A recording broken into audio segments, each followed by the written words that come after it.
Step 1, you want to make sure that the first line of your bio is written very strategically. I hesitate to call it like a mission statement because that feels really boring and like corporate. So it's not that. But think along the lines of a mission statement. What I typically recommend is some sort of statement that explains to us exactly what you post to get us to want to follow. Going back to what I was mentioning earlier about the journey of a follower, most people that are reading your bio are people who are looking to determine whether or not they actually should click that follow button. Like, I don't know about you, but I never read the bio of someone who I'm already following. If I'm already following you, why would I read your bio, right? I only ever read the bio of people who I'm not following yet and want to see if I should follow them or not. And so think that way when you are writing your bio and have that first mission statement or whatever we want to call it. I should think of a more fun name for that. I'll do that later. If you have a good name, leave it in the comments. But basically, like I said, you want to make sure that mission statement tells us why we should follow you. I usually use the formula of I help blank do blank so they can blank. Now, what do I mean by this? I help busy moms set up their schedule so they can spend more time with their kids. I don't know, that's just my example that I thought of off the top of my head. So you're basically telling us in this statement who you help and what you post about. And if you remember back to the niche video, which I will put up here somewhere. That's very loud.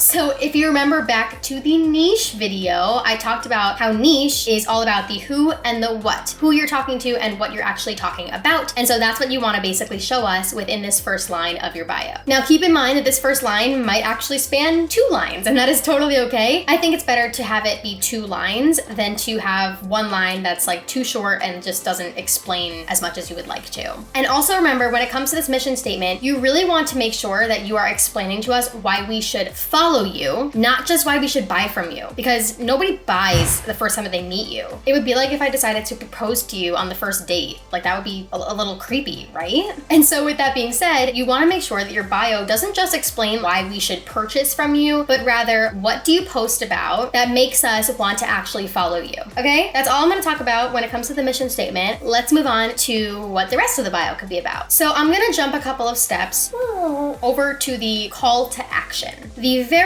last line of your bio. What I typically recommend for an optimized bio is that your last line has some sort of call to action that tells us why we should click your link. Now, I've talked about this before in my selling on Instagram video. If you haven't watched that one, that was actually my first video that I posted ever. But basically, I explained how the link in your bio is usually not the place that people buy from. However, you do still want to have a link in your bio. And so having a call to action that tells us what we're actually going to find there will get you better results than just leaving the link with no context. Now, with that being said, I would put something very simple in this call to action. Like, I wouldn't have it be like, sign up for my one-on-one coaching, because again, that gets back into the whole, I'm not going to buy from you when I first meet you. I'm not going to propose to you on the first date, right? So what I typically suggest, again, for an optimized experience is promoting some sort of freebie or something that doesn't require like an arm and a leg of an investment, because promoting that is going to get you more results in the long run. Whereas if you just try to push your programs, expensive products or whatever every single time, it can get a little bit difficult. Now that is really for like a coach or a service provider, something like that. If you are a product business, I understand that it's a little bit different for you. You might want to say, you know, click here to shop our products or click here for a discount or whatever. But again, this video can't be one size fits all. I can't explain every single niche, so bear with me. But yeah, that would be what I would recommend for that last line of your bio. A simple call to action telling us exactly what we're going to find in your link, making it really easy and really enticing for us that we actually want to click it. All of those things make for a great CTA. So now, what the heck goes in the middle portion of your bio? We got the beginning, we got the end. What else do I put in there? So I have a couple of different suggestions for this, and I recommend different things for different clients depending on your goal and also your tone of voice and what you're trying to really convey through your bio and through your business in general, like your entire page. For example, if you are looking to work with other professionals, you stick to the books, all that good stuff, that is definitely not me, but it's totally fine if it's you. In that case, you might want to put some awesome credibility in your bio. So maybe you have like a degree in something that you want to portray in your bio, some sort of certificate, or you worked with some like big name clients, or even just put like, we've worked with over 400 clients, like something along those lines to really like give us that credibility. I always think that credibility is a really great thing to have in a bio because it shows us why we should trust you. Why should we actually listen to what you're saying? It's because you have that credibility. If you feel that you do not have credibility yet, I can guarantee you that you probably do. You just gotta dig deep. If you experienced the results yourself, that's also credibility. Let's say you're a weight loss coach, but you haven't really started coaching anyone yet. Maybe you lost 20 pounds in 3 months. That's awesome. You can use that as your credibility. Okay, but what if credibility is like not your thing? That's okay. Honestly, right now in my bio, and this might change in the future, but right now I don't have credibility in my bio. I have a little something else. What I have in that middle chunk of my bio is a little statement that makes me unique.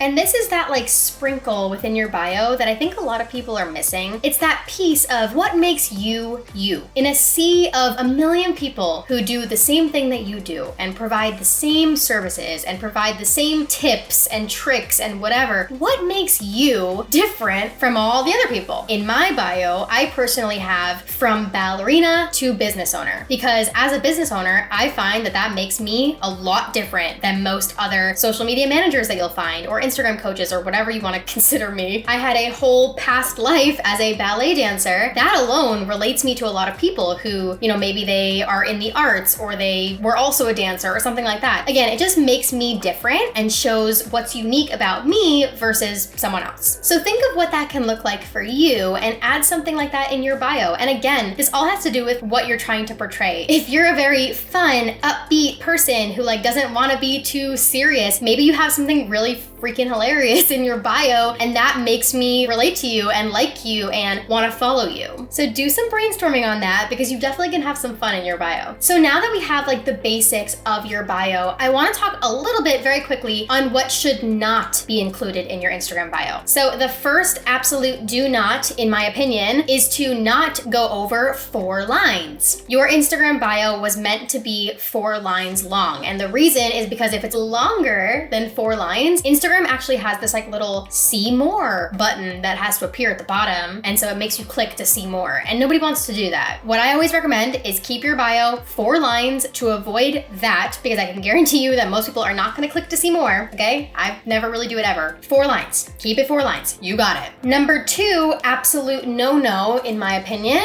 for your bio is to make it all about you. One of the worst things that I always see all the time, literally all the time, is when someone's bio looks like a resume. Like you list out every single degree or certificate that you have. It makes your bio all about you and doesn't tell us why we should follow you. I hate to break it to you, but as humans, we care a lot about ourselves. We always think of what's in it for me. So when I'm considering following someone, I always think, what's in it for me? What am I going to gain out of this profile? Why am I following it? What do I want to get out of it? So make your bio more about them, how you can help them, what you will provide for them, even if it's just like entertainment, rather than simply telling us all about yourself. That's boring. No one wants that. Other quick things to not include in your bio: hashtags and usernames. But I'm gonna specifically talk about usernames in a second because I have a username in my bio, so So the reason why I say not to include hashtags and usernames in your bio is because anything that makes us click away from your page is literally taking us away from your page. Why would you want to do that? If you're trying to get someone to follow you, you don't want them leaving. You know what I'm saying? The only exception, in my opinion, is usernames sometimes. Because if the username is your own username for another account, I think that's fine, as long as you're okay with growing that account as well. If you have the username of like another company or something like that, again, it doesn't do anything good for your account because you're just sending people over to another company's page, which again is taking them away from you. And the last thing to not include in your Instagram bio is a bunch of fluff. Now, what do I mean by fluff? The fluffy filler, the extra stuff, the stuff that we don't need. Things like quotes, excessive emojis, your star sign, or I'm a dog mom, or listing out the names of all 9 of your children. All these things, I know it's lovely, we love our kids, we love our dogs, whatever, but they take take up a lot of extra room that can be used for something more important in your bio. So remove all that extra fluff, stick to what's necessary. And again, like if someone follows you, they'll end up learning all the kids' names, you know? Like if they want to get to know you, they'll